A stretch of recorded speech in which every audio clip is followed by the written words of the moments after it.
This is for the CDL Class B air brakes. This is where you're going to start for your test. So over here, there's your two air gauges. You got your front and your back below. Front on top, back on bottom. And your tester's going to ask you have to lead your own test, and you're in charge of it. So what you're going to do is you're going to tell them, the first thing I'm going to do is test my brakes. And you're going to tell them you're going to perform the air leak down test, is what it's called. So by doing that, what you need to do is you're going to take your foot, you're going to step down on the brake pedal, and you're going to hold that pedal for 1 minute solidly, and you're going to count down either in your head or out loud, or bring a stopwatch is even fine. Some testers carry a stopwatch, but it's your test. They expect you can either count it, but you got to tell them so. So you say, I'm going to perform my air leak down test. And you're going to say, I'm going to step down on this brake pedal for 1 minute. I'm going to count that in my head. And again, stopwatch if you want. And you're going to say, when I depress this pedal in that 1 minute, we will not lose more than 3 psi on a single vehicle, which is what you're going to be testing in, or 4 psi on a combination vehicle. Even though you're not driving a tractor trailer combination vehicle, you still have to tell them that. So you step on the pedal, look at your gauges, press and hold, and you count out 1 Mississippi, 2 Mississippi, 3 Mississippi, etc. All the way up to 60 seconds. You let go, you look at the tester, you say, we did not lose more than 3 psi on a single vehicle, which is what we are. If it were a combination vehicle, we would not lose more. We did not lose more than 4 psi. Then the next thing you're going to do for the air brake test, you're going to test your low air warning light. You say, I'm going to test my low air warning light. So you're going to turn the truck to on position. That means just turn the key here, on. Let it do its thing.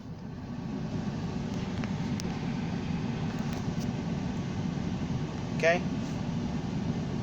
Now you're going to say, I'm going to test my low air warning light. It needs to come on at 60 psi or below, or above, excuse me, I apologize, 60 psi or above. So your standard truck is 60 psi, so you're going to say, I'm going to fan off pressure. So you start stabbing the brake pedal over and over as fast as you can. Keep pressing that brake pedal. There you go. That's my warning, is up there. Some of them have a little light that pops on over here or down there on a tractor trailer. But on this one, ours pops up here.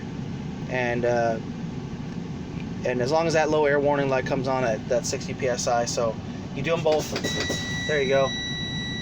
For both are working nicely. One's the brake on, one's the brake air. That's the one you want. So you want that alarm to go off. And you say, there you go, 60 psi or above. And then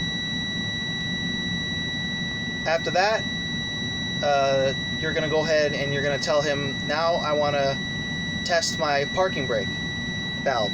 So you're going to say, that's the parking valve. You're going to need to push it in, and then you should have, if you're going to test on flat ground, so you shouldn't roll.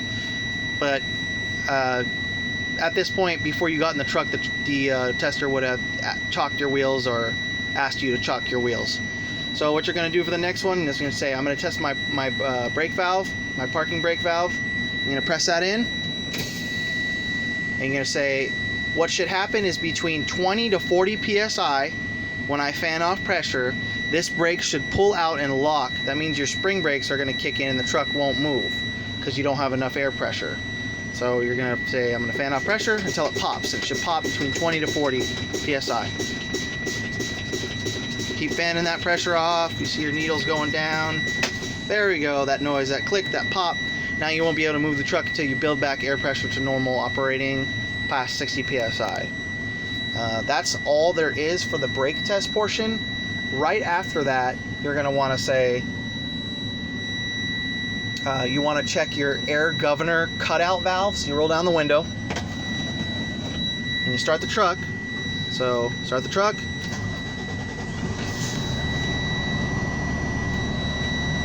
You're going to say, I'm going to build up pressure and I'm going to make sure my air governor cutout is working. So you're going to step on the pedal and you're going to hold it down. It will only let you rev up to, 1,000 RPM anyway. This truck will let you rev up higher. So you can build up pressure or activate your resting idle at higher. So you just can click that up and that'll raise up the idle and just hold it there. or you can stab the pedal, whatever you want to do. Watch the needles climb.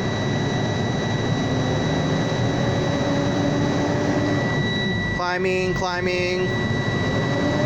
You're gonna have to go and say that it'll cut out again between 120 to 140 psi, so you got some ways to go.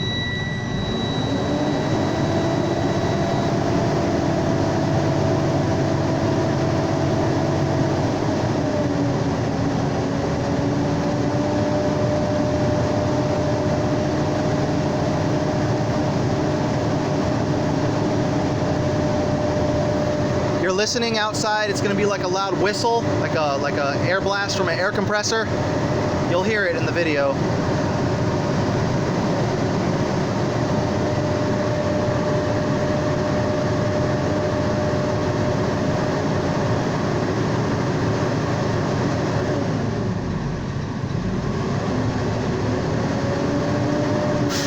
There it was. That was the whistle you're looking for. So then after that, you tell them that you're going to start your in-cab inspection, and then so you begin by doing your gauges. So you're going to start with your oil pressure gauge. That's up here in the corner on my truck. So you're going to say, I'm going to check my oil pressure gauge to make sure that it's within safe operating range, and I know that because I don't have a warning light and the needle has movement. And they're going to say, this is my water temperature gauge. I know that I'm at the proper operating temperature because I have the needle has movement and I have no warning light telling me otherwise. Over here, you're going to tell him that that is your air gauges, and you've already checked those. You know they're in operating range because there's no low air warning light on that. And then you tell him that you have no ABS light on. We have our check engine light on. You cannot have that on. We're going to take this truck in though, and then it won't be there. That's just a little cruise control. That's not a big deal, but you do have to say you do not have an ABS light on. And then after that, you're going to tell him that, or her, whoever's testing you, you're going to continue on and do the rest of the in-cab inspection. So you're going to tell him, you have to tell them everything. So they're going to ask, they don't ask you anything. You have to lead your own test and tell them everything.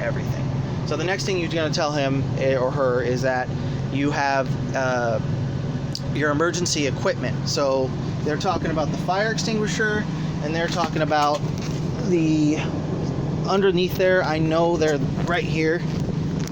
You're not going to have to lift up the seat, but that box has, you're going to tell them I have emergency equipment. I have my inside under the seat. I have my 3 red triangles, and I have spare fuses, and I have a properly mounted and secured and fully charged fire extinguisher.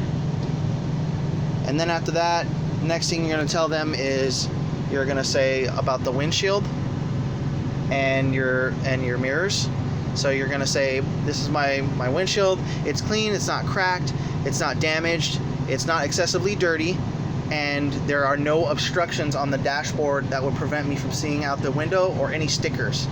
So that can't be there, that hat. That's just an example that I put up there so that way you can understand. No hat, no book, no nothing on the top of the dashboard. So you tell them word for word, everything I'm telling you. Do not deviate, word for word. So then you're going to tell them about your wipers. Or excuse me, your mirrors. So you're going to tell them my mirrors, they're clean, they're not cracked, they're not dirty, and they're adjusted properly. Adjusted properly means that you should, in the mirror, be able to see into the mirror, and you should be able to see the side of your truck in that mirror.